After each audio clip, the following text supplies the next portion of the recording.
আজ থেকে 100 বছর আগেকার লেখক 1900 সালে জন্মগ্রহণ করেছিল। নাম কি? আব্দুল আল কাফি আল কুরাইশি রাহিমাহুল্লাহ। আমি তার বইটা পড়তে পড়তে 16 নম্বর পৃষ্ঠাতে এমন একটা মেসেজ পেয়েছি, নিজে আমি আটকে উঠেছি। যদি গোটা বইটাকে আপনি টোটাল 112 পৃষ্ঠার বই, শুধু কালেমার দাওয়াত কিভাবে মানুষের কাছে পৌঁছাতে হবে, বইটাকে যদি আপনি 3 ভাগে ভাগ করেন, প্রথম 1 থেকে 16 নম্বর পৃষ্ঠায় তিনি আলোচনা করেছেন আল্লাহ সুবহানাহু ওয়া তাআলার উলুহিয়াত, আল্লাহ যে এক এবং অদ্বিতীয়, প্রথম মানুষের কাছে পৌঁছে দিতে হবে। আমি অবাক হয়েছি, এই 16 পৃষ্ঠায় টোটাল 39 খানা কোরআনুল কারীম থেকে শুধু আয়াতকে কোট করেছে। কতটা উইথ রেফারেন্স। আর 16 নম্বর পৃষ্ঠা থেকে 65 নম্বর পৃষ্ঠা পর্যন্ত শুধু কোরআনের 200 খানা আয়াত কোট করেছে। কয়টা? 200 খানা। আলহামদুলিল্লাহি রাব্বিল আলামিন ওয়াসসালাতু ওয়াসসালামু আলা রাসূলিহিল আমিন ওয়া আলা আলিহি ওয়া সাহবিহি আজমাইন, আম্মা বাদ। সম্মানিত উপস্থিতি, 2 দিনব্যাপী জমিয়তে আহলে হাদিস বাংলাদেশের যে কনফারেন্স, আপনারা পৃথিবীর বিভিন্ন দেশ থেকে বিভিন্ন আলোচক তারা পবিত্র কোরআনুল কারীম এবং হাদিসে মুবারাকার আলোকে অনেক গুরুত্বপূর্ণ আলোচনা আপনাদের সামনে পেশ করেছেন। আহলে হাদিসের অনেক ফজিলত, মাকাম, মর্যাদা, ইতিহাস সমস্ত কিছু আপনারা আলোচনার মধ্য থেকে শ্রবণ করেছেন। এত বড় মাজলিস এবং অর্ধ শতাধিক আলেম, উলামা, শায়েখ, মাশায়েখের এই মিলন মেলাতে আমি উপস্থিত হয়েছি। তবে প্রথমে আলোচনার শুরুতে একটি কথা আপনাদের সঙ্গে শেয়ার করি। মনে রাখবেন, মানুষ যখন অসুস্থ হয় সাধারণত সেই সময়তে চিকিৎসকের প্রয়োজন হয়। আল্লাহ সুবহানাহু ওয়া তাআলা তিনি আশ-শাফি, তিনি সুস্থতা দিবেন। কিন্তু দুনিয়াতে আমাদেরকে ওসিলা তথা যে কোনো ডাক্তারের পরামর্শ নিতে হয়। যদি কোনো সমস্যা হয়, সমস্ত যে সার্জারি, অপারেশন সব কিছু ডাক্তারই করে। তবে অনেক সময় এমনটা দেখা যায় যে ডাক্তার তো চিকিৎসা করবেই, কিন্তু মানুষের যদি কিছু মনের রোগ থাকে, সেই সময়তে পাশাপাশি কিছু মানুষ থাকে যারা অসুস্থ ব্যক্তিকে যদি পাশে গিয়ে একবার বলে, ভাইজান কোনো সমস্যা নেই, আপনি অসুস্থ আছেন, আল্লাহ সুবহানাহু ওয়া তাআলা আপনাকে সুস্থতা দেবেন। কিছু কিছু মানুষ আছে যারা পিঠে এবং মাথায় হাত বানানোর মানুষ। ভাই, প্রয়োজন আছে না নাই?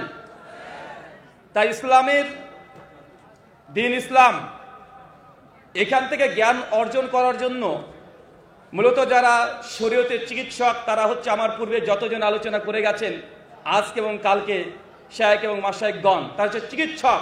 তাদের কাছ থেকে মূলত আকীদা, মানহাজ, আদব, আখলাক এইসব জ্ঞান, এইসব ইলম হাসিল করবেন। আর আমি হচ্ছে ওই শ্রেণী মানুষের অন্তর্ভুক্ত যে ডাক্তার নয়, তবে চিকিৎসকের সঙ্গে সঙ্গে থাকে এবং অসুস্থ ব্যক্তির পিঠে এবং মাথায় হাত বুলিয়ে দেয় যেন সে আত্মিক দিক থেকে একটু উন্নত হতে পারে। আমি সেই ক্যাটাগরির। আমাকে আবার চিকিৎসক ভাবিয়েন না। কথা বুঝতে পারলেন না মনে হয়? চিকিৎসক তারা যারা আলোচনা করে চলে গেছে, আলহামদুলিল্লাহ। আজকে আমাকে যে বিষয়ে গুরুত্বপূর্ণ আলোচনা করার জন্য বলা হয়েছে, অমুসলিমদের কাছে দাওয়াত দেওয়ার পথ, পদ্ধতি এবং গুরুত্ব। শেষ থেকে শুরু করি। গোটা বিশ্ব জগতে কতগুলো মানুষ আছে ভাই? কথা বলেন। কথা শোনা যাচ্ছে আমার কথা? কে কে শুনতে পাচ্ছেন না? হাত তোলেন। হ্যাঁ, তবে শুনতে পাচ্ছেন সবাই। টাইমস অফ ইন্ডিয়া 2015 সালে 13 অক্টোবর পৃষ্ঠা নম্বর 19-এ তারা বলছে গোটা বিশ্ব জগতের মানুষের সংখ্যা প্রায় 800 কোটি। কত কোটি? টোটাল 800 কোটি মানুষ। আর তার মধ্যে মানুষের সংখ্যা 800 কোটি হলেও ধর্মের সংখ্যা আছে প্রায় 4,500। কত হাজার? কত হাজার? চিন্তা করতে পারছেন, 4,500 ধর্ম। আমরা কটা ধর্মের নাম জানি? হিন্দু, মুসলিম, বৌদ্ধ, জৈন, ইহুদি, খ্রিস্টান, 8-10-15টা ধর্মের নাম জানি। এই 4,500 ধর্ম, তার মধ্যে মুসলিমদের সংখ্যা প্রায় 180 কোটি, খ্রিস্টান 220 কোটি, হিন্দু 140 কোটি। এখন আমি অমুসলিমদের কাছে দাওয়াতের গুরুত্ব দিতে গিয়ে এই পরিসংখ্যান বললাম এই জন্যই যে গোটা বিশ্ব জগতে 800 কোটি মানুষের মধ্যে মাত্র 140 কোটি মুসলিম, 180 কোটি, অধিকাংশই সিংহভাগ তারা অমুসলিম। আছে না নাই? বাংলা ভাষাতে কথা বোঝে। আপনাদের বাংলাদেশে প্রায় 18 কোটি মানুষ বাংলা ভাষাতে, পশ্চিম বাংলা প্রায় 10 কোটি মানুষ কথা বোঝে। ত্রিপুরা, আসাম, বিহারের কিছু অংশ, ঝাড়খণ্ড আমাদের অংশ, আমাদের ভারতের প্রায় বাংলা ভাষায় বোঝে প্রায় 50 কোটি মানুষ। কত কোটি? কত কোটি মানুষ? প্রায় 50 কোটি। এই 50 কোটি মানুষের মধ্যে মুসলিমদের সংখ্যা মাত্র 22 কোটি। কত কোটি? তার মানে বোঝা গেল মুসলিম বাংলা ভাষী আছে 22 কোটি, কিন্তু বাংলা ভাষা বুঝে এমন মানুষের সংখ্যা প্রায় 50 কোটি।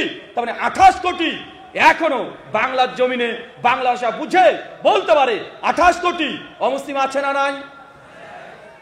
আমরা তো মূলত মুসলিমদের দাওয়াত দেওয়ার জন্য আমরা অনেক মাদ্রাসা, অনেক মাকতব, অনেক মসজিদ আমাদের এই পৃথিবীতে, এটা যদি বাদও দেন শুধু বাংলা ভাষায় আছে না নাই?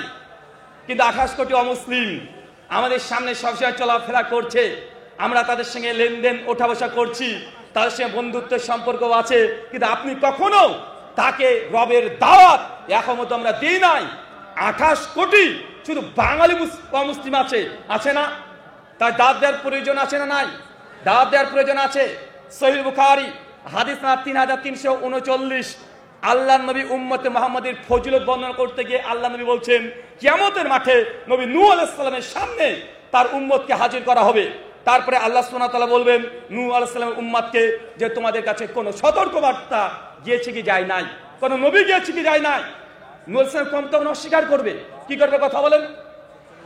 অস্বীকার করবে। সরাসরি ডিরেক্ট তারা বলবে যে আল্লাহ আমাদের কাছে কোনো নবী আসে নাই, আমাদের কাছে কোনো সতর্কবার্তা দিয়ে কেউ আসে নাই, তোমার পরিচয় জানানোর মতো কোনো মানুষ আমাদের কাছে জানা নাই, কেউ আসে নাই। যখন এই কথা বলবে আর নূহ আলাইহিস সালাম বলবে আল্লাহ আমি দাওয়াত দিয়েছি, একটা বছর নয়, 2টা বছর নয়, 950 বছর দাওয়াত দিয়েছে। কোন নবী? কোন নবী? কিয়ামতের মাঠে নবী নূহ আলাইহিস সালাম বলছে আমি দাওয়াত দিয়েছি, আর তার উম্মত বলছে আপনি দাওয়াত দেন নাই। যখন এই কথা যখন শুরু হয়ে যাবে, আল্লাহ সুবহানাহু ওয়া তাআলা সেই সময় নবী নূহকে বলবে নূহ আলাইহিস সালাম তোমার পক্ষে সাক্ষী উপস্থিত করো। কি বলেন তো?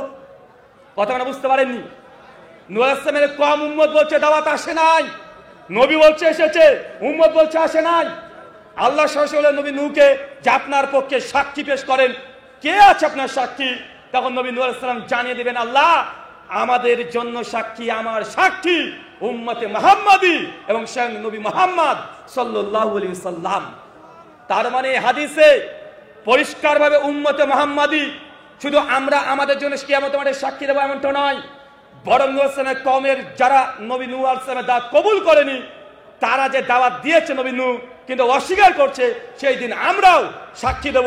কিন্তু উম্মতে মুহাম্মাদি যদি আজকে এখনো অমুসলিমদের কাছে দাওয়াত না দিই, কিয়ামতের মাঠে আমাদেরকে জিজ্ঞাসিত হতে হবে না?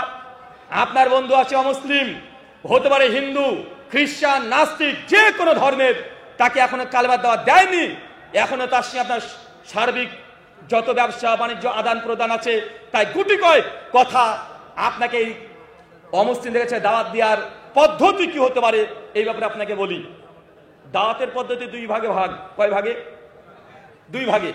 এক, অমুসলিমদের সঙ্গে সাদৃশ্য নিয়ে আলোচনা করতে পারি, যেমন তৌহিদ, রিসালাত, আখিরাত, মূলত 3টে দাওয়াত। অমুসলিমদের সঙ্গে আমরা কোরআনুল কারীম এবং হাদিসে মুবারাকা থেকে আল্লাহর পরিচয় আমরা বর্ণনা করতে পারি। তাদের যে ঈশ্বর বা ভগবানের কনসেপ্ট যা আছে, সেই কনসেপ্টগুলোকে আমরা দেখাতে পারি যে কোথায় এই কনসেপ্টের মধ্যে দুর্বলতা আছে। 2, আমরা আলোচনা করতে দ্বিতীয় ভাগ, যে ইসলামের যে শ্রেষ্ঠত্ব, গোটা বিশ্ব জগতের যতগুলো ধর্ম মতবাদ ইসলাম আছে, সমস্ত ইসলামের পরে ইসলামকে কেন মানতে হবে, এর কিছু যৌক্তিক আমরা উদাহরণ দিতে পারি। চলেন কয়েকটা জাস্ট আপনাকে আমি জানাতে চাই যে অমুসলিমদের কাছে প্রথমেই ইসলামের দাওয়াতটা কিভাবে দিবেন। দাওয়াতের প্রথম অংশে কি হতে হবে? কিসের দাওয়াত? কিসের দাওয়াত দেবেন? আল কোরআনের? আল কোরআন না তাওহীদ? প্রথম হচ্ছে তাওহীদ। যারা অনেকে আমাকে বারবার ফোন করে বলে যে রুহুল আমিন ভাই অমুসলিমদের দাওয়াত দেওয়ার কৌশল কি, তাদেরকে আমরা কিভাবে দাওয়াত দিতে পারি। আমি আজকে একটি বই পড়ছিলাম, কালেমার মর্ম কথা, বই লেখকের নাম কি? কালেমার মর্ম কথা, এ বই লেখকের নাম কি?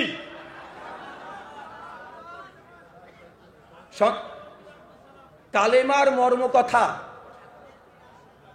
লেখকের নাম কি? আজ থেকে 100 বছর আগেকার লেখক, 1900 সালে জন্মগ্রহণ করেছিল। নাম কি? আব্দুল আল কাফি আল কুরাইশি রাহিমাহুল্লাহ। আমি তার বইটা পড়তে পড়তে 16 নম্বর পৃষ্ঠাতে এমন একটা মেসেজ পেয়েছি, নিজে আমি আটকে উঠেছি।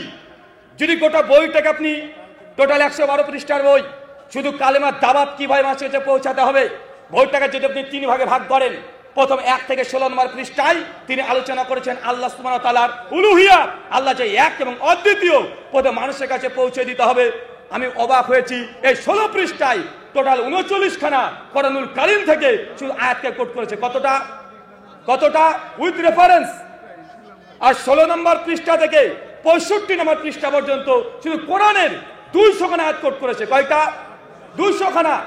তিনি 16 নম্বর পৃষ্ঠাতে সূরাতুল ইখলাস, আপনাদের প্রত্যেককে জিজ্ঞাসা করছি, যারা আছেন আলেম থেকে শুরু করে সাধারণ আম জনতা পর্যন্ত, কোরআনের সূরাতুল ইখলাস আমরা জানা আছে না নাই? অনুবাদ জানা আছে না নাই? আপনাকে শুধু একটা আরবির ইবারতের কোরআনের কিরাতের অনুবাদ জানতে চাচ্ছি। বলেন, কুল হুয়াল্লাহু আহাদ, এর বাংলা মানে কি? আরো জোরে বলেন। আল্লাহ এক এবং অদ্বিতীয়। আপনি অনুবাদ করছেন আল্লাহ এক এবং অদ্বিতীয়। আমরা বাংলা ভাষায় যতগুলো কোরআনুল কারীম পড়ি, প্রত্যেকটার অনুবাদ আমরা এক এবং অদ্বিতীয় পেয়েছি।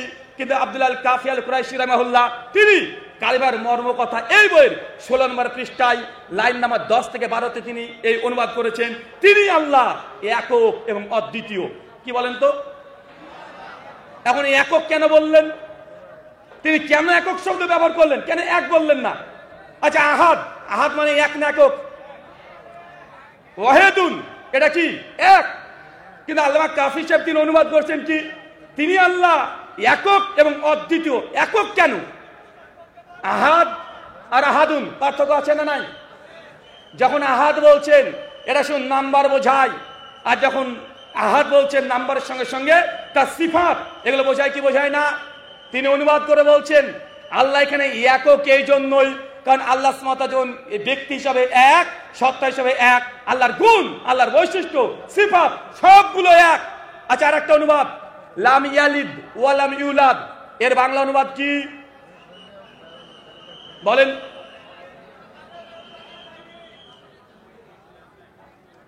তিনি কাউকে জন্ম দেননি এবং তিনিও কাউকে জন্ম নেয়নি, এটা তো অনুবাদ নাকি? বা তিনি কারো সন্তান না? সরি, কালিমা তৈয়বা, সরি আমি ভুল বলেছিলাম, কালিমার মর্ম কথা নেই, কালিমা তৈয়বা। জি, লাম ইয়ালিদ ওয়া লাম ইউলাদ, এর অনুবাদ কি বলেন? আরে ভাই কি রে, তিনি আল্লাহ কাউকে জন্ম দেননি বা তার কোনো সন্তান নেই এবং তিনিও কারো সন্তান না, এই অনুবাদগুলো তো পরিচিত, তাই তো? এই অনুবাদগুলো পরিচিত নয়? আল্লামা কাফি সাহেব তিনি আলোচনা করছেন একই বইয়ের 16 নম্বর পৃষ্ঠায় সূরা ইখলাসের দ্বিতীয় অনুবাদ করে বলছেন তিনি সৃষ্টি হইতে স্বতন্ত্র ও পৃথক। এখন আপনাদের কাছে আমার প্রশ্ন, আমরা শুনে আসলাম যে এই অনুবাদ, এটা নিয়ে কথা বলবো, জাস্ট এই অংশটুকু নিয়ে, যে কেন তিনি অনুবাদ করলেন যে লাম ইয়ালিদ ওয়া লাম ইউলাদ, তিনি আল্লাহ সৃষ্টি হইতে পৃথক এবং স্বতন্ত্র। কেন? কারণ গোটা বিশ্ব জগতে যতগুলো ধর্ম আছে, আমি যতটা জেনেছি, এক হিন্দুইজম, খ্রিস্টানিটি, ইহুদি এবং 4-5টা ধর্মের গড প্রসঙ্গে যে কনসেপ্ট, সব চাইতে যেখানে তারা পদস্খলন হয়েছে শুধুমাত্র এই জায়গাতে এসে যে তিনি সৃষ্টি হইতে স্বতন্ত্র এবং পৃথক। কেন? চলেন একটা উদাহরণ দিই। আচ্ছা, পৃথিবীতে হিন্দুইজম একটা ধর্ম আছে, আছে না? তাদের ধারণা যে গোটা বিশ্ব জগৎ ঈশ্বর সৃষ্টি করেছেন। এখন সৃষ্টি তিনি কিভাবে করলেন? কারণ যিনি স্বয়ং ঈশ্বর, যিনি আল্লাহ হবেন, তিনি প্রথম, তিনি শেষ, তিনি ছাড়া অস্তিত্বে কিছু একটা সময় ছিল যে ছিল না। ভাই এটা হচ্ছে কি হচ্ছে না? আল্লাহ ছাড়া এমন একটা সময় সৃষ্টিবিহীন আল্লাহ ছিল কি ছিল না? আরো জোরে, ছিল কি ছিল না? এখন অমুসলিমরা এই প্রশ্নের জবাব দিতে পারেনি। যখন গ্রিক দার্শনিকরা এসে প্রশ্ন করলেন যে ধরে নিলাম যে একজন স্রষ্টা এই সৃষ্টির জন্য দরকার আছে, গ্রিক দার্শনিকরা প্রশ্ন ছুড়ে দিল সবার উপরে, তাহলে বলেন যদি স্রষ্টা থাকাই লাগবে, কিন্তু একটা সময় ছিল শুধু স্রষ্টা একাই ছিল, কোনো সৃষ্টি ছিল না, তো স্রষ্টা যে সৃষ্টি করলেন কোথা থেকে সৃষ্টি করেছেন? কথাকে বুঝতে পারলে প্রশ্ন? মানে একটা সময় শুধু আল্লাহ ছিল আর অন্য কেউ ছিল? হ্যাঁ, হুয়াল আউয়ালু, তিনিই ছিলেন প্রথম। আল্লাহ তো সৃষ্টি পরে করেছেন। তো অমুসলিমদের কাছে যখন প্রশ্ন আসলো যে স্রষ্টা ছিল বুঝলাম, কিন্তু স্রষ্টা যে সৃষ্টি করলেন, সৃষ্টি করার জন্য পদার্থ লাগে কি লাগে না? ম্যাটার লাগে কি লাগে না? লাগে। তো এই সৃষ্টি ঈশ্বর কি দিয়ে করবেন? যখন ধার্মিকদের কাছে প্রশ্ন এসেছে, তারা পরিষ্কারভাবে মুখ বন্ধ করে দিয়েছে যে এর উত্তর কি হতে পারে, যে আল্লাহ সুবহানাহু ওয়া তাআলা একটা সময় ছিল, তিনি ছাড়া কিছু ছিল না, যা ছিল শুধুমাত্র আল্লাহর অস্তিত্ব বিদ্যমান। তা আল্লাহ যে সৃষ্টি করলেন, তিনি সৃষ্টি কি দিয়ে করেছে, এই প্রশ্ন যখন এসেছে, তখন অমুসলিমরা প্রত্যেকেই এর জবাব দিতে গিয়ে বিভ্রান্ত হয়ে আকীদা গলত করে দিয়েছে। তারা বলেছে সৃষ্টির জন্য যেহেতু পদার্থ দরকার, এই জন্য স্রষ্টাই নিজেই নিজের অংশ হিসাবে গোটা বিশ্ব জগৎকে তিনি সৃষ্টি করেছেন। কথা বুঝতে পারলেন না মনে হয়? এটা একটু গভীর আলোচনা। গোটা বিশ্ব জগতে যতগুলো ধর্ম দাঁড়িয়ে আছে, শুধুমাত্র এটাই যে গোটা সৃষ্টি জগৎ যা দেখছেন সবগুলো আল্লাহর অংশ। কার অংশ? কার অংশ? এই জন্য শ্রীমদ্ ভাগবত গীতা দেখবেন, হিন্দু দাদাদের গ্রন্থ, 4th অধ্যায় শ্লোক নম্বর 7 এবং 8, তাদের কনসেপ্ট তারা বলছে। শ্লোক পড়বো? পড়ে যাবে? ইমাম বুখারী সহিহ বুখারীতে কিতাবুত তাফসীর হাদিস না 3635, সহিহ বুখারী হাদিস না 4556, কিতাবুল আম্বিয়া, সহিহ বুখারী কিতাবুল হুদুদ হাদিস না 6119। আল্লাহর নবী আলাইহিস সালাম একজন ইহুদি ব্যক্তি একটা নারী আর পুরুষকে ইহুদিরা রাস্তাতে মারতে মারতে নিয়ে চলে যাচ্ছে। আল্লাহ নবী তাকে ডাকলেন, কি অপরাধ, তাকে মারছে কেন? সঙ্গে সে ইহুদি পণ্ডিতরা বলছে এই নারী আর এই পুরুষ দুজন জেনা করেছে। আল্লাহ নবী জবাব দিয়ে বলছে, জেনা যখন করেছে তো মারছো কেন তাদেরকে? তোমাদের তাওরাতে, তোমাদের শাস্ত্রে কি রজমের ব্যাপারে কিছু করা আছে, বলা আছে? ইহুদিরা অস্বীকার করছে যে না, আমাদের শাস্ত্রের রজমের কোনো আয়াত নেই, কোনো ভার্স নেই। যখন এই কথা বলেছে, তখন আব্দুল্লাহ বিন সালাম নবমুসলিম, একজন খ্রিস্টান পণ্ডিত, তিনি মুসলিম হয়েছে, নবীকে বলছে, আল্লাহ নবী, ওনারা মিথ্যা কথা বলছে, আমি তাওরাত পড়েছি, তাওরাতে রজমের আয়াত আছে। আল্লাহ নবী বললেন তাওরাত নিয়ে আসো। তার সামনে তাওরাত নিয়ে আসা হলো। আল্লাহ নবীর সামনে এসে আব্দুল্লাহ বিন সালাম সঙ্গে সঙ্গে বলছে তাওরাত পড়ো। ইহুদিরা তাওরাত পড়ছে, পড়তে পড়তে পড়তে পড়তে যখনই রজমের আয়াত এসেছে, হাত দিয়ে ঢেকে রেখেছে। কথা বুঝতে পারলেন না মনে হয়? যখনই তাওরাত পড়ছে, কিন্তু রজমের আয়াত যখন চলে এসেছে, হাত দিয়ে রেখে দিয়েছে, দিয়ে বলছে কই, রজম তো আমাদের তাওরাতে নেই, তোমরা মিথ্যা কথা বলছো। আব্দুল্লাহ বিন সালাম বলছে, ইয়া রাসূলুল্লাহ, ওনাকে হাত তুলতে বলেন, হাত তুলতে বলেন। যখন হাতটা তুলেছে, ওই জায়গাতেই জেনাকারীকে পাথর মেরে হত্যা করতে হবে, রজম করতে হবে, ওই হাত জল জল করে উঠেছে। তার মানে ইহুদিদের প্রথম থেকে স্বভাব ছিল সত্যকে গোপন করা। এই জন্য শাইখুল ইসলাম ইবনে তাইমিয়া রাহিমাহুল্লাহ তার জবাবুস সহিহ খ্রিস্টানদের বিরুদ্ধে 788তে মৃত্যুবরণ করেছে। তিনি কমপক্ষে 3 খণ্ডের 1500 পৃষ্ঠা খ্রিস্টান ধর্মকে রদ করে তিনি আলোচনা করার পূর্বে এই হাদিস পেশ করেছে যে অমুসলিমকে যখন দাওয়াত দিতে যাবে, তারা যদি ইসলামের কালেমাকে যদি অস্বীকার করে, আল্লাহ তাওহীদকে যদি অস্বীকার করে, সেই সময় তাদের শাস্ত্র, তার ধর্মগ্রন্থ আপনি ব্যবহার করে তাদেরকে দাওয়াত দিতে পারবেন। জওয়াবুস সহিহ মুকদ্দমাতে স্পষ্টভাবে এই হাদিসকে তিনি নকল করে তিনি এখান থেকে ইস্তেদলাল করেছেন। তাই চলেন শ্রীমদ্ ভাগবত গীতা অধ্যায় নম্বর 4 শ্লোক নম্বর 7 এবং 8, শ্রীকৃষ্ণজি তিনি বলছেন, ইয়াদা ইয়াদাহি ধর্মস্যে গ্লানির্ভাবতি ভারতা অভ্যুত্থানম ধর্মস্যে তদাত্মানম সৃজামিহাম পরিত্রাণায় সাধূনাং বিনাশায় দুষ্কৃতম ধর্ম সংস্থাপনায় সম্ভাবমি যুগে যুগে। কিছু বুঝেছেন?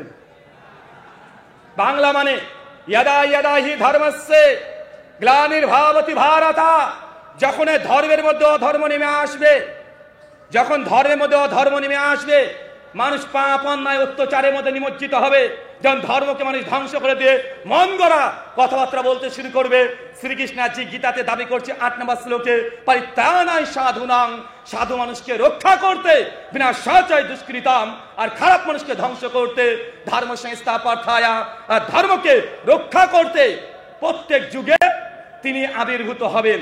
হিন্দু দাদাদের দাবি যে স্বয়ং ঈশ্বর, যে ধর্মের মধ্যে অধর্ম নামে, সঙ্গে সঙ্গে ঈশ্বর আসমান থেকে, ওই জগৎ থেকে তিনি এই জগতের সঙ্গে ঈশ্বর চলে আসে। কি চলে আসে? এটা কি চলে আসছে? মানে স্রষ্টার সৃষ্টির মধ্যে চলে আসছে, মানুষের রূপ ধারণ করে চলে আসছে। ইসলাম হচ্ছে প্রথম থেকে এটাকে খণ্ডন করেছে। আপনাকে পরিষ্কারভাবে অমুসলিমকে দাওয়াত দেওয়ার পূর্বে তাকে একটু বুঝাতে হবে যে আল্লাহ সুবহানাহু ওয়া তাআলা কখনোই তিনি সৃষ্টির মধ্যে বা সৃষ্টির কোনো অংশ নয়। কারণ হিন্দু দাদারা মনে করছেন এই মানুষ, আমি, আপনি সব আল্লাহর অংশ। কি অংশ? কথা বলেন। সব আমরা কি আল্লাহর অংশ। আর এখান থেকে খ্রিস্টানরা বলেছে স্বয়ং তিনি ঈশ্বরের পুত্র, স্বয়ং তিনি ঈশ্বরের পুত্র। আবার কেউ বলছে যে না, ঈশ্বর স্বয়ং মানুষের মধ্যে প্রবেশ করছে। যদি দাওয়াত দিতে যান, প্রথম হচ্ছে আল্লাহ সুবহানাহু ওয়া তাআলার সিফাত, আল্লাহ তৌহিদ, এই দুটো দাওয়াত আগে হবে। কোরআন মাজিদ এটা দাওয়াতের মূল জায়গা। কি বলেন তো? অনেকে বলেন যে ভাই সংস্কৃত কিভাবে শিখবো, সংস্কৃত আমি তো জানি না, ভাই আমাকে সংস্কৃত শেখাবেন, ভাই একটা দাওয়াত সেন্টার খোলেন যেন অমুসলিমদেরকে আমরা দাওয়াত দিতে পারি। আমার মূল কথা হচ্ছে এটা, দাওয়াত দেওয়ার পূর্বে অমুসলিমদের গ্রন্থ ঘাটাঘাটির পূর্বে কমপক্ষে কিতাবুত তাওহীদ আব্দুল ওয়াহাব নাজরী রাহিমাহুল্লাহ এই বইটা আপনার জন্য পড়া আগে জরুরি।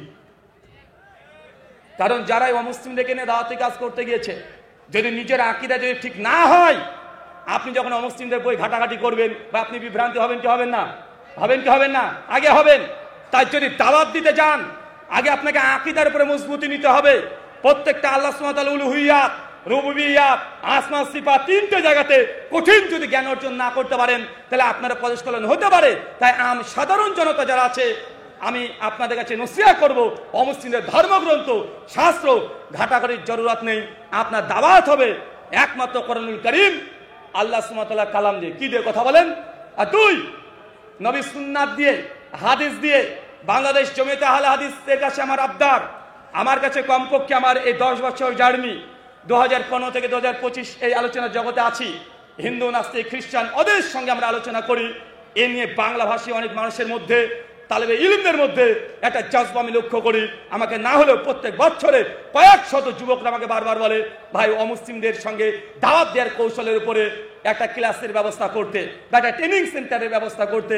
আমার আবদার, জমিয়তে আহলে হাদিস শুধুমাত্র আকীদা মানহাজ মুসলিমদের সংশোধন নয়, গোটা বিশ্বে যত কোটি মানুষ আছে, যত ইসলাম আছে, হতো সেকুলারিজম, লিবারিজম, এগুলো অত্যাধুনিক একটা ধর্ম, হিন্দু ধর্ম, খ্রিস্টান ধর্ম। তার চাইতে এই যে হিউম্যানিজম, এটা অনেক ভয়ঙ্কর ভাবে রূপ ধারণ করেছে না ভাইজান? স্কুল ইউনিভার্সিটিতে সবাই বলছে, যদি বলেন যে ভাই তুমি কি মুসলমান, তুমি কি হিন্দু, পাশাপাশি তারা যে মতবাদ প্রচার করছে হিউম্যানিজম, আমাদের ধর্ম হচ্ছে মানবতার ধর্ম, বা প্রচার করছে কি করছে না? একটা হিন্দুরা পরিষ্কার ধর্মের মধ্যে আছে, খ্রিস্টান ধর্মের মধ্যে আছে, কিন্তু আধুনিক যত মতবাদ আছে, ফ্যামিনিজম বলেন, লিবারিজম বলেন, সেকুলারিজম বলেন, কমিউনিজম বলেন, সবগুলো এক একটা ইসলামের জন্য চ্যালেঞ্জ।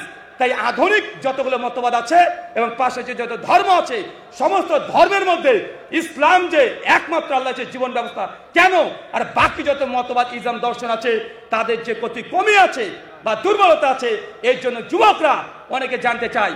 আমি আগ্রহী, যতটা আমি জেনেছি হিন্দুইজম, খ্রিস্টান ধর্ম এবং ইহুদি ধর্ম, লিবারেলিজম, ফ্যামিনিজম, সেকুলারিজম, এগুলো নিয়ে যতটুকু পড়াশোনা করেছি, আমি মনে করি পৃথিবীতে কোনো ব্যক্তি নেই, হোক ইহুদি, হোক খ্রিস্টান, হোক মুসলিম, ইসলামের কথা যখন আমরা বলবো, ইসলামের বিরুদ্ধে সে অবস্থান নিয়ে ইসলামকে ভুল প্রমাণ করা এটা সম্ভব নয়, এটা কোশ্চেন কালো সম্ভব নয়। তাই এইটা আমি আগ্রহ প্রকাশ করছি।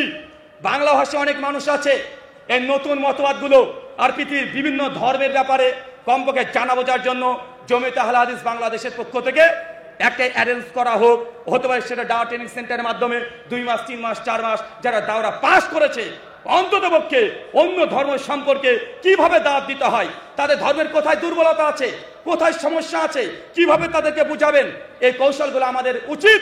কারণ আমরা দেখেছি যারা আমাদের বাইরে আছে তারা এই কাজগুলো গোটা বাংলাদেশে, বিশেষ করে ঠাকুরগাঁও, পঞ্চগ্রাম, দিনাজপুর, কুষ্টিয়া, আমার জানা মতে কুষ্টিয়াতে গত 2015 থেকে 2020 সাল পর্যন্ত মাত্র 5 বছরে 10,000 মুসলমানকে খ্রিস্টান বানিয়ে নিয়েছে। এই জায়গাতে কাজ করতে হবে। আমরা বিদেশ থেকে এসে 2 দিন 1 দিনে ওয়াজ করে আমাদের কাজ করা সম্ভব নয়। তাই জমিয়তে আহলে হাদিসের তরফ থেকে যেসব দিনী ভাইরা আছেন, অমুসলিম যারা হয়ে গেছে অথবা অমুসলিমকে কিভাবে দাওয়াত দিতে হবে, এই জন্য রীতিমতো একদম প্র্যাকটিস করে রেডি হয়ে মাঠে নেমে যারা মুরতাদ হয়ে গেছে তাকে দিনে ফিরিয়ে আনা, এবং যারা অমুসলিম আছে ওদেরকে নতুন করে কালেমা দাওয়াত দিয়ে, আমাদের এটা দাবি জমিয়তে আহলে হাদিস বাংলাদেশের তরফ থেকে। একমত না দ্বিমত? কারণ আমাদের সব জায়গায় কাজ হচ্ছে, আলহামদুলিল্লাহ সব জায়গায় কাজ হচ্ছে। আমরা বিক্ষিপ্ত অনেকে কাজ করছি অমুসলিমদের কাছে, কিন্তু আমাদের কোনো ফাউন্ডেশন নাই। আমি ব্যক্তি একজন একা একা কাজ করছি, আমার ওপরে কেউ নাই। আপনি একা একা কাজ করছেন, নেতৃত্ব দেওয়ার কেউ নেই, বিশেষ করে এই ফিল্ডে। তাই একটা আমরা চাচ্ছি যে এখানে একটা ফ্যাকাল্টি খোলা হোক, যেখানে বাংলাদেশের প্রত্যেক জেলাতে কমপক্ষে 10 জন আমরা যুবক তরুণ পাই, যারা অমুসলিমদের ব্যাপারে এক্সপার্ট হবে এবং তারা আলোচনা করে বিভিন্নভাবে অমুসলিমকে ইসলামে নিয়ে আসা এবং খ্রিস্টানদের তৎপরতা থেকে বাংলাদেশ থেকে উচ্ছেদ করার জন্য নতুন করে আমাদের আবারও দাওয়াতি ময়দানকে প্রসারিত করতে হবে। আল্লাহ সুবহানাহু ওয়া তাআলা তুমি আমাদের এই দাবি তুমি কবুল করো, সকলে পড়ি আমিন। এই বলে আজকের মতো আলোচনা আমরা শেষ করলাম। ওয়ামা আলাইনা ইল্লাল বালাগ। আসসালামু আলাইকুম ওয়া রাহমাতুল্লাহি ওয়া বারাকাতুহু। আসসালামু আলাইকুম রহমতুল্লাহ। আপনাদেরকে শুধু ধন্যবাদই জ্ঞাপন করব, তবে অবশ্যই একটি কথা বলবো যে আপনারা এখানে বিভিন্ন ভাষায় যে মূল্যবান বক্তব্য শুনলেন, আপনাদের স্কিল, দক্ষতা, যোগ্যতা অনেক গুণে বেড়ে গেছে আলহামদুলিল্লাহ, বিশ্বাস করি আলহামদুলিল্লাহ। তো আলহামদুলিল্লাহ সাথে আপনাদের স্বতঃস্ফূর্ত অংশগ্রহণ 2 দিন ব্যাপী একটি ব্যতিক্রম ধর্মী আন্তর্জাতিক ইসলামী মহাসম্মেলন, আল্লাহর রহমতে আমরা আপনাদের উপহার দিতে পেরেছি। আমরা প্রথমত আল্লাহর শুকরিয়া আদায় করি। আপনারা এশার সলাতে জামাতে সলাত আদায় করে তারপর যাবেন, রাস্তায় যাবেন, সলাতটা কাজা হয়ে যাবে। তো আমি আজকে শুধুমাত্র ঘোষণাপত্র, তার আগে একটা কথা বলতে চাই। একটি কথা প্রকাশ পেয়েছে, দাবি উঠে এসেছে যে আমাদের মধ্যে একটা ঐক্য সংহতি দরকার। এই যে আহলাদিসরা বিক্ষিপ্তভাবে যেভাবে ঘোরাফেরা বিভিন্ন দলে বিভক্ত, আমরা অচিরে ইনশাল্লাহ সরওয়ার্দী উদ্যানে একটা আন্তর্জাতিক মহাসম্মেলন, মহামিলন মেলে আমরা সকল আজকে মিলাপ করবো ইনশাল্লাহ। তবে আমি শুধু ঘোষণাপত্র বলতে চাই, এক হচ্ছে তাওহীদ ও আকীদার সংস্কার প্রয়োজন। বাংলাদেশে প্রতিটা ঘরে ঘরে, সমাজে সমাজে তাওহীদ ভিত্তিক সমাজ গড়তে হবে, কুসংস্কার দূর করতে হবে। 2 নাম্বার, মুসলিম জীবনে সুন্নাহর অনুসরণের গুরুত্ব। এটা আমাদের বিশ্বনবীর সুন্নাহর আমাদের পুঙ্খানুপুঙ্খানুরূপে প্রতিটা সুন্নাহর উপর আমাদের আমল করতে হবে। 3 নাম্বার, মুসলিম জীবনে আপনার সহি দাওয়াত ও তাবলীগের সম্প্রসারণ। দাওয়াত হতে হবে আলা মিনহাজে নবুয়া, সাহাবা কেরামের মানহাজে, আম্বে কেরামদের মানহাজে। ওই জয়ীব জাহালার ভিত্তিহীন দাওয়াত চলবে না। শিক্ষা সংস্কার, শিক্ষাকে পৌত্তলিকতা মুক্ত করতে হবে, শিক্ষাকে আপনার মান সম্পন্ন করতে হবে, গুণগত শিক্ষা বাংলাদেশে চালু করতে হবে। 5 নাম্বার, সামাজিক উন্নয়ন, নৈতিকতা বোধ, রাষ্ট্র সংস্কার। রাষ্ট্র এখানে কোনো আপনার অনইসলামিক রীতি আচরণ বন্ধ করতে হবে। আন্তর্জাতিক সম্পর্ক বৃদ্ধি, আমাদের পারস্পরিক সহযোগিতা এবং মুসলিম সংহতির উপর আমরা গুরুত্ব প্রদান করতে চাই। ধর্ম বিভাজন নিরসন এবং ঐক্য প্রতিষ্ঠা, ন্যায় বিচার, সমতা অধিকার প্রতিষ্ঠা, রাজনৈতিক সংস্কার বলতে আমরা আজকে ঐতিহাসিক ময়দান থেকে জোরালো দাবি জানাই, বাংলাদেশের বুক থেকে ধর্ম নিরপেক্ষতাকে কবর দিতে হবে এবং ইসলামী রাষ্ট্র সেটা বহাল রাখতে হবে।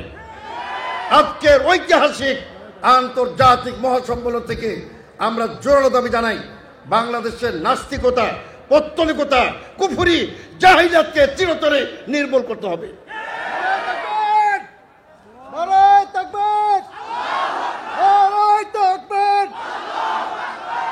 সম্মানিত তাওহীদবাদী সুধীবৃন্দ, আমরা আপনাদের প্রতি কৃতজ্ঞতা জ্ঞাপন করি, আবার ধন্যবাদ জ্ঞাপন করি।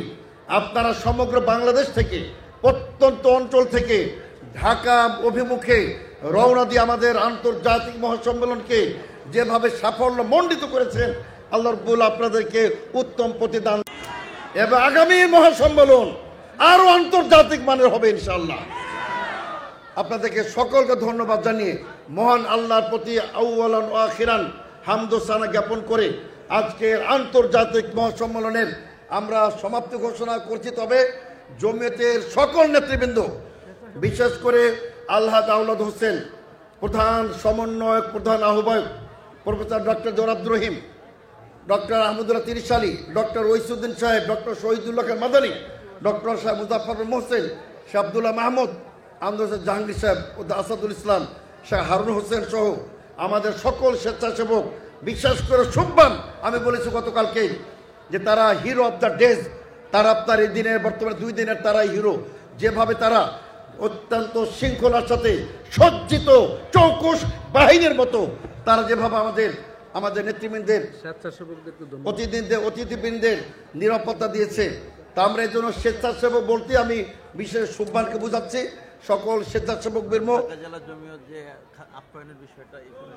এবং বিশেষ করে ঢাকা জেলা তার যেভাবে সুচারুরূপে আপনাদের আপ্যায়নের অতি চিপ রেটে সুলভ মূল্যে তারা ব্যবস্থা করেছে, আলহামদুলিল্লাহ আমরা আপনাদের এভাবে পাশে চাই। তারই সাথে আমাদের সাংবাদিক বৃন্দ, আমাদের মিডিয়াম্যান, আমাদের প্রশাসন, আমাদের পার্শ্ববর্তী থানা আশুলিয়া থানা, বাংলাদেশ সরকার, মাননীয় ধর্ম উপদেষ্টা, সৌদি সরকার, বিশেষ করে সৌদি সরকার মাননীয় ধর্মমন্ত্রী শায়েখ ডক্টর আব্দুল লতিফ বিন আব্দুল আজিজ আল শায়েখ, অনুরূপভাবে মহামান্য সৌদি বাদশাহ, সৌদি যুবরাজ জনাব মোহাম্মদ সালমান আল সৌদকে সহ আমরা ধন্যবাদ জ্ঞাপন করি। আপনাদের প্রত্যেকের আমরা সহযোগিতা কামনা করি। আর বাংলাদেশ জমিয়ত আল হাদিস আপামর জনগণের সংগঠন, এই সংগঠন আপনাদের হৃদয় মনকে জয় করেছে। বাংলাদেশের মুখ থেকে শিরক বিদআতকে উৎখাত করে, কুসংস্কার উৎখাত করে সমাজে সমাজে ঘরে ঘরে তাওহীদ প্রতিষ্ঠা আমরা করতে চাই ইনশাআল্লাহ।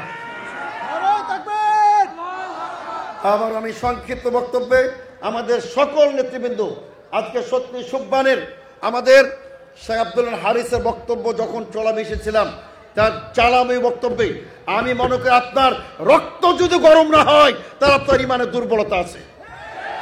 আমাদের বিশেষ করে ডক্টর প্রফেসর মুসলিউদ্দিন আল্লামা আব্দুল কাফি আল কুরাইশির ব্যাপারে যে মূল্যবান জ্ঞান গর্ভ বক্তব্য দিয়েছেন, আপনারা তার 25 মিনিটের বক্তব্যকে 1 ঘন্টা নিয়ে গেছেন, এটা আপনাদেরকে ধন্যবাদ জানাই।